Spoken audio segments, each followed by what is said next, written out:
Okay, good morning, folks. Good morning. I'm Afonso Salt of the Liberia Public Radio and LPR-TV. We want to welcome our viewers and listeners. Thank you for joining us this late morning hour here, Thursday morning, the 2nd of November 2023. I'm just going to be here very briefly in just a quick conversation, and I will catch up with you later on in the morning by 8 o'clock Eastern Standard Time. Welcome to this brief chat.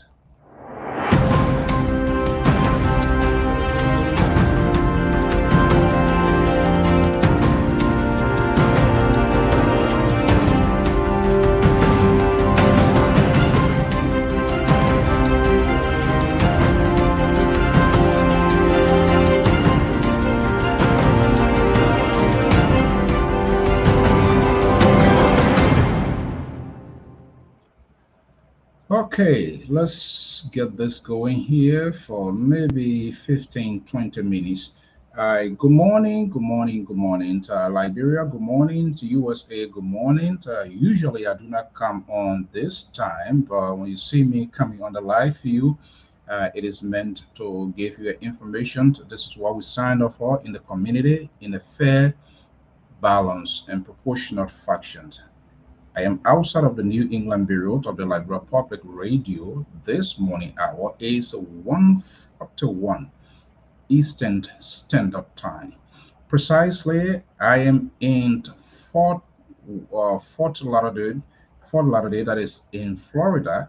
I got in late this evening, just in my hotel. As you know, there's a high-profile case, and for us as media institutions from the Liberia Public Radio, it's also good to go beyond your boundaries, beyond the borderline. We have been discussing this issue, but we have been trying to walk a fine line in as much the divisiveness in the politics of Liberia that are inserted into things that have led to entertainment. This is not who we are.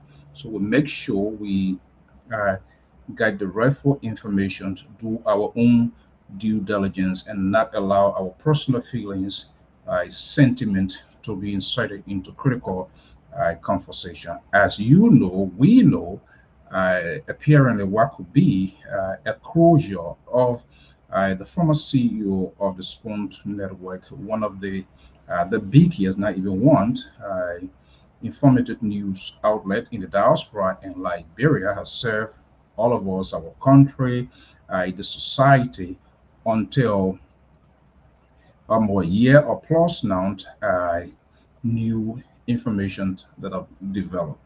What appears to be the closure of the STANTON to WITHERSPOON case, and that was fair as the federal government, with the multiple charges being laid against him, could be coming to an end today. Later on here, it's 1:42, and according to the document that we have, the court, the hearing, anything can happen. Let me just tell you, but for what we know before even getting on a flight to come here, and part of that is to test the judiciary system, and not to test the judiciary system alone, but also would be good for him, good for our community. But depending how you're going to interpret it, we as a media institutions, we need to go beyond the borderland. Like I said, to know what the fact is.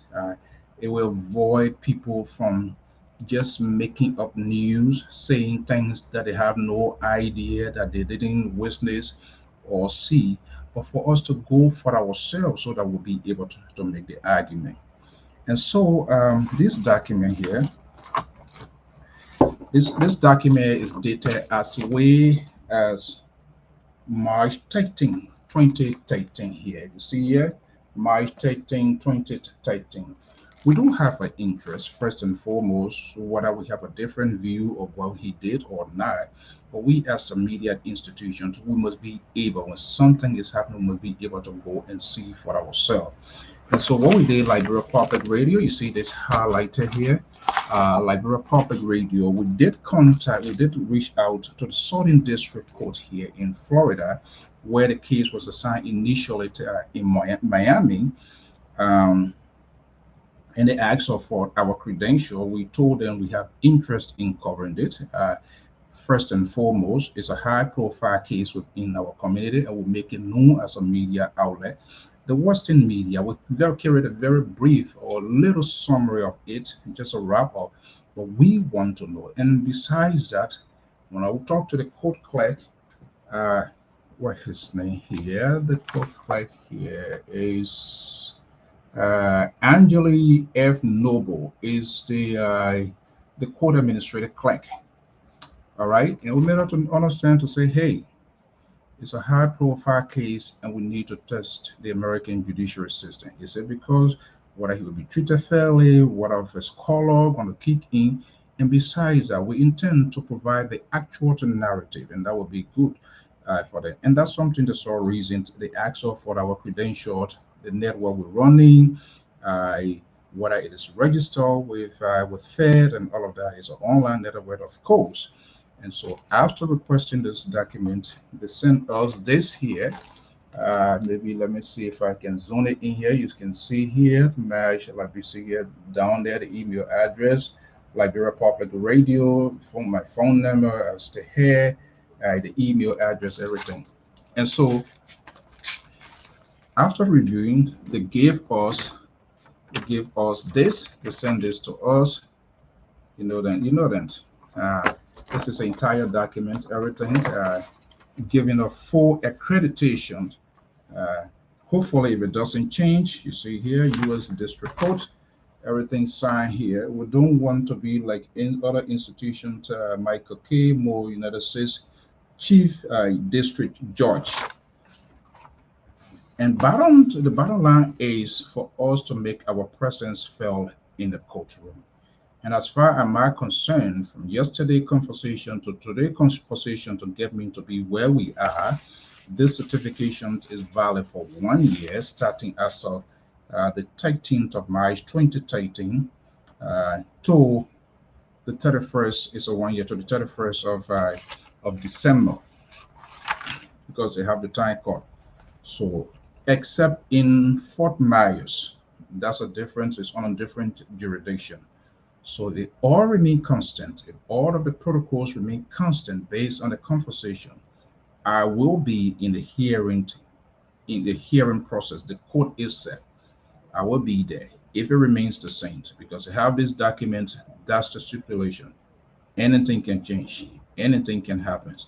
But as far as I'm concerned, based on this initial conversation with them, they will grant us a pass. Other media institution will be there because we have also made a case that we want to know, we want to witness it so that we will provide the actual fact. However, so there are stipulations. You cannot live stream within federal buildings, especially within the coast system. However, hopefully, maybe before that around the building, we have to be within the specific zone.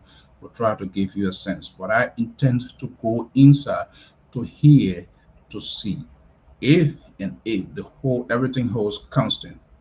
And part of that is to give the actual narrative because people will not go there. People will hear sort of something, and you're going to see all sort of things going to be flying on the Facebook. That's not fair in itself. We must have our own political divide.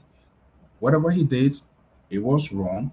We are not the one to judge. It is the court system going to determine what he did. And this is why our discussion with A has been very, very careful.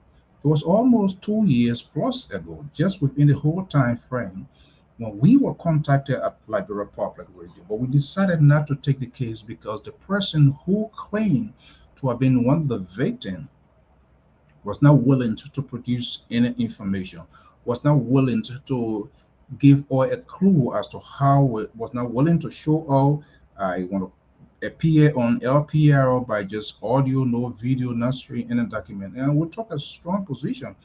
These are very important, and it will be like a defamation of character. If you tell me this person doing X, Y, Z, and you cannot give me any document, it is my job to do my due diligence to make sure to find out because media institution can be held accountable. They can be sued. If you defame somebody's character without any legitimate reason or document to substantiate, they're not going to go to the president. They're going to come after the institution.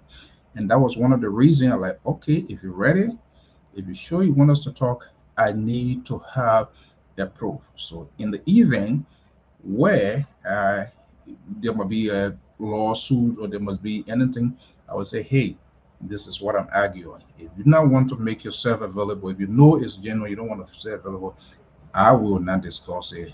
I will not talk about it. And that's the position we took until this whole thing came.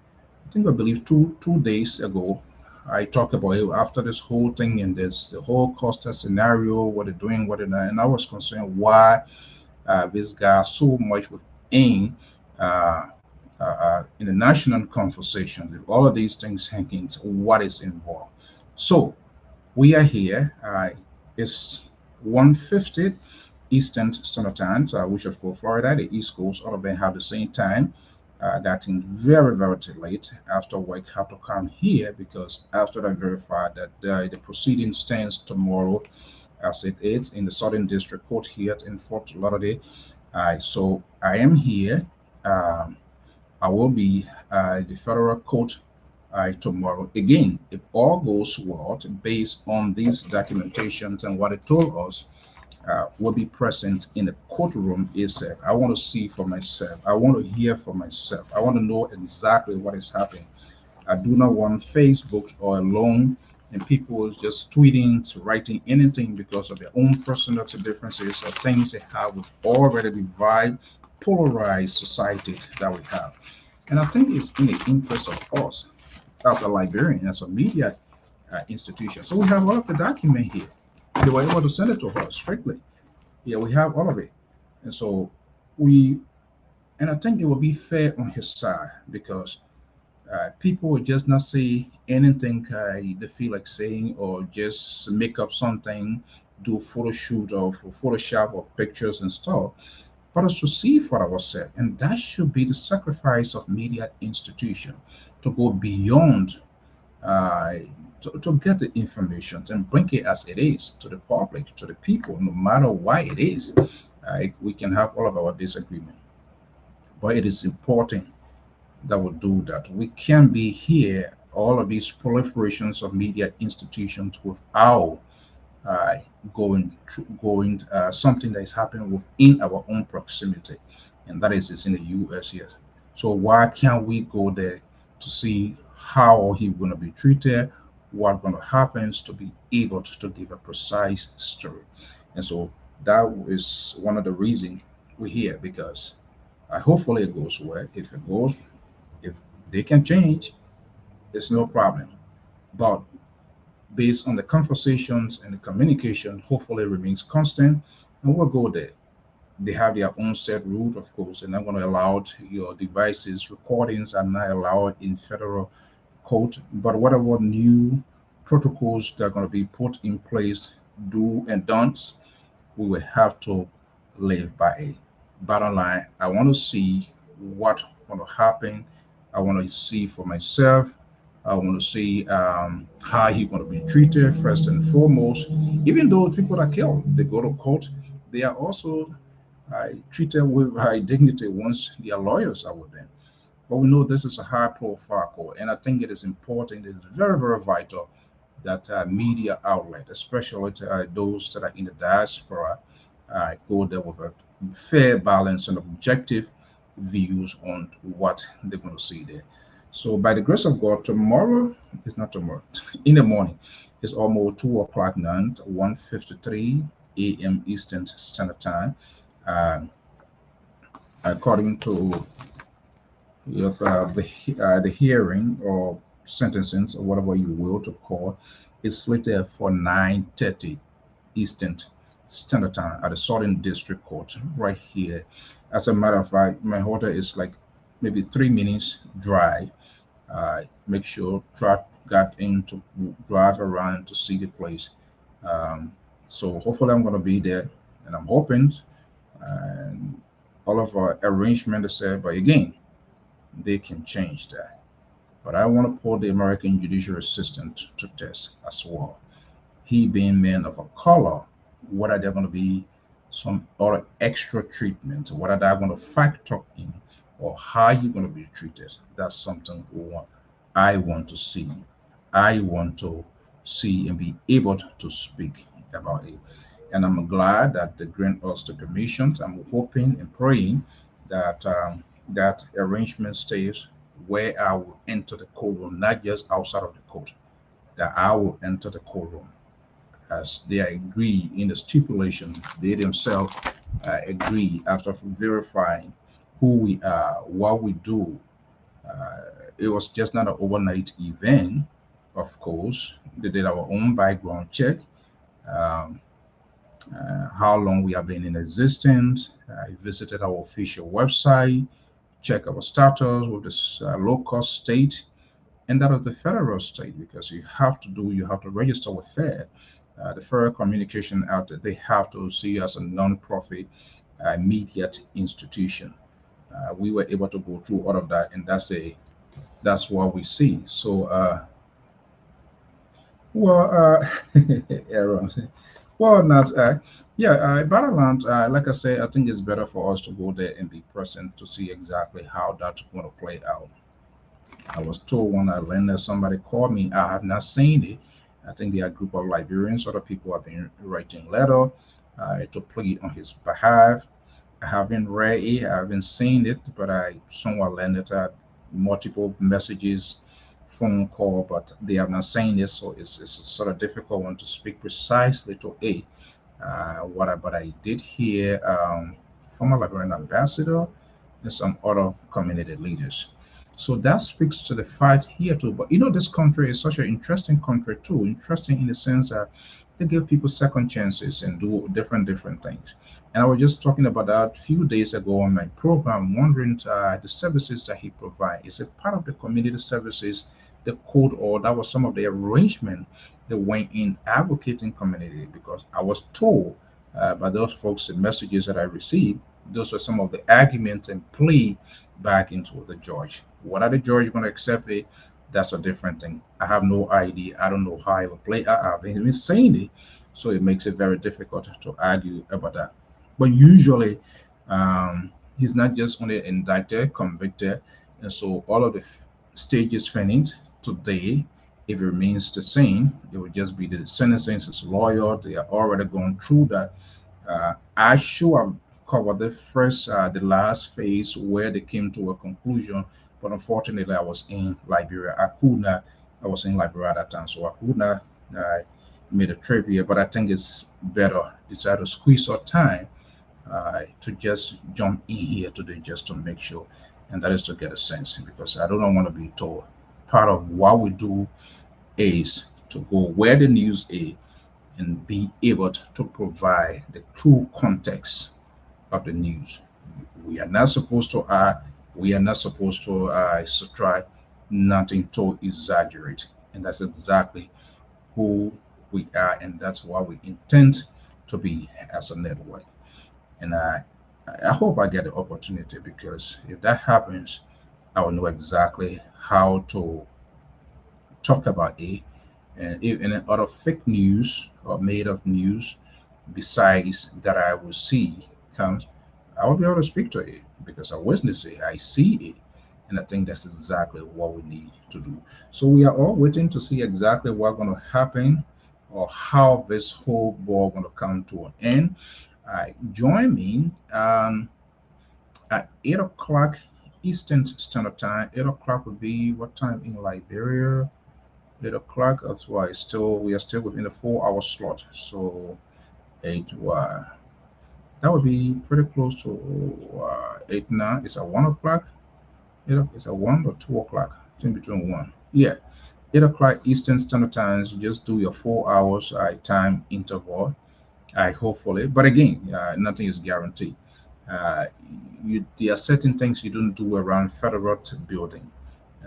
There are limitations, and that's why they send this whole booklet: things that we're supposed to do, things that we're not supposed to do. So I'll try to get there because the sentencing is 9:30 Eastern. I will try to get it as much as possible, get out of the details, what I can do, what I can do, before everything starts. If I need to be processed, things I need to check and all of that, I want to make sure and go there way ahead of time just to know exactly to get a sense of why it is.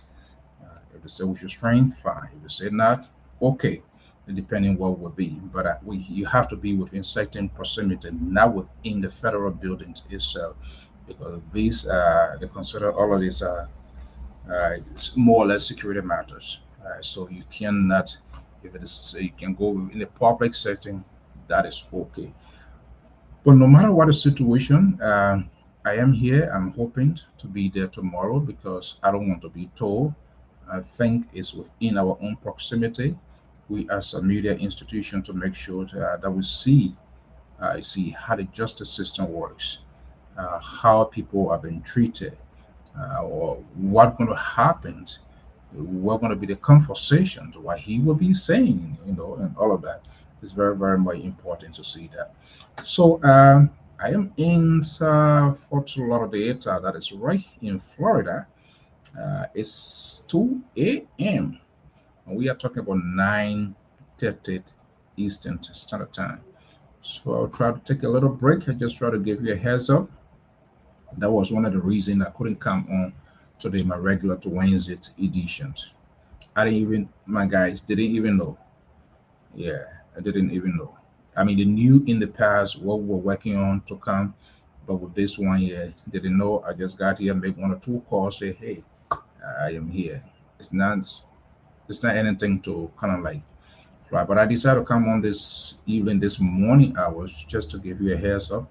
For those who are following us, hey Prince, good morning. David, good morning. Alice, Nguyen, good morning. Kafumbat Kuman, these are all our regular follower. Always, always, thank you so much for always joining us.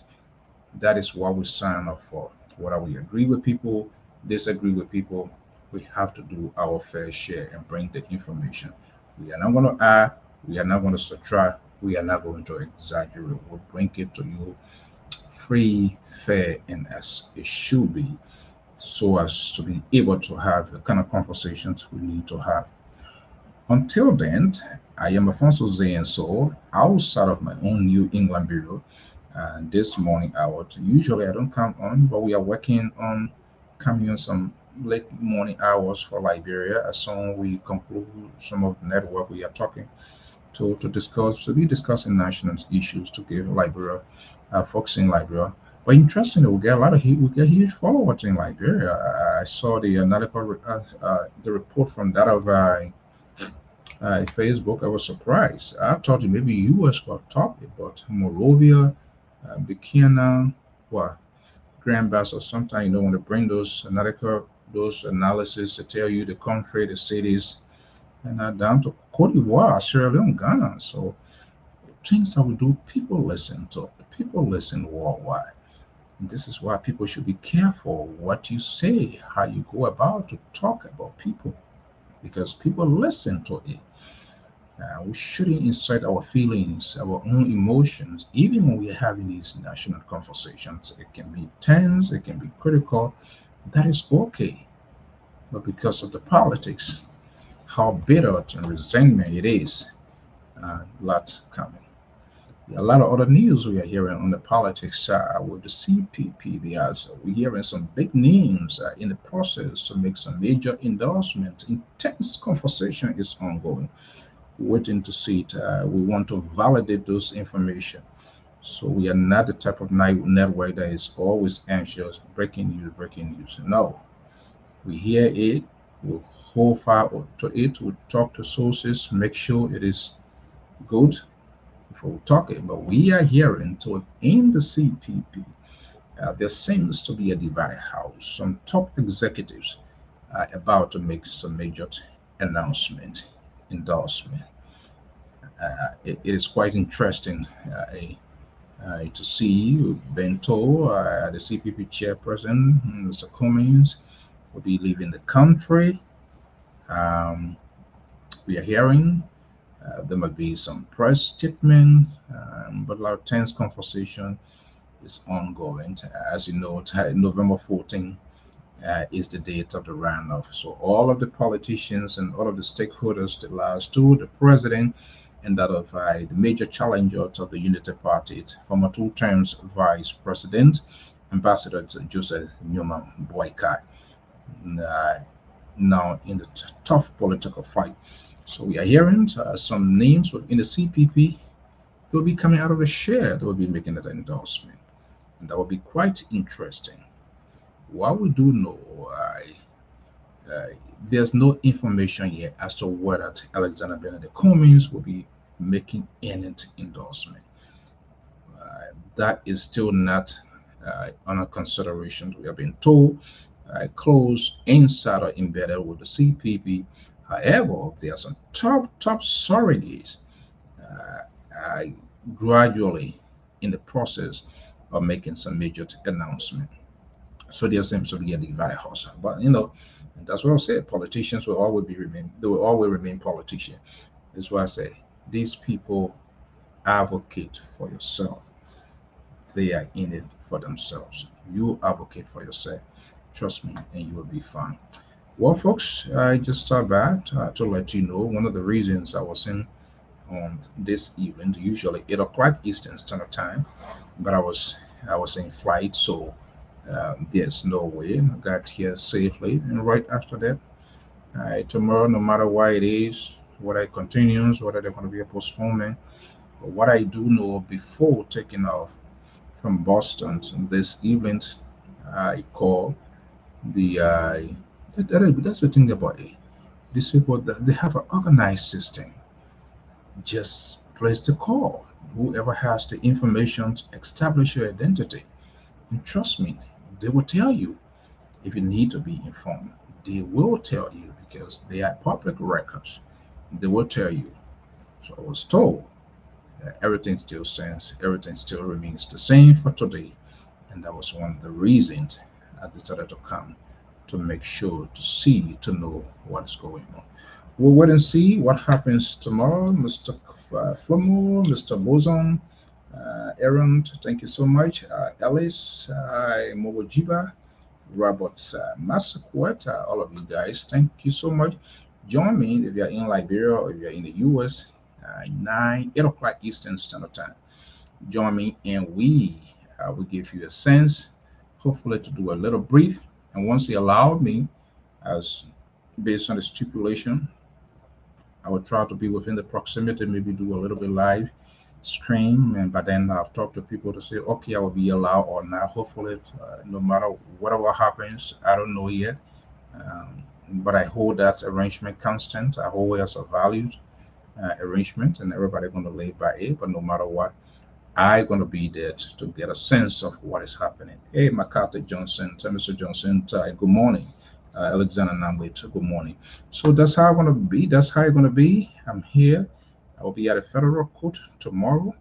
By the grace of God, to see and know what is going on. And we here from LPR will bring you the news. This is what we came to be part of the process, to listen, to observe, and bring you the factual news. We are not going to we are not going to subtract, we are not going to exaggerate, magnify anything that doesn't worth to be magnified. Bring you the news as it is. That's the responsibility of a media outlet. Fair, balanced, and proportional. We need to have this sort of conversation, and that's why I'm here in Fort Lauderdale. Uh, Here at this morning hour. Usually I don't come on morning hour like this. Eventually, in time to come, we're going to be coming. But I think this is a very important, a high-profile case in our community. So we need to know. We need to give him the fair share to know exactly what happens, to hear, to get a good sense of what the court going to be saying, not just only listening to Western news cable outlet media. This is something is happening in our community, affect our community. So if we are able to reach them as well, we should be able to do that. And that's one of the reasons we came here. We didn't come because somebody going to be thrown in jail or not. No, no.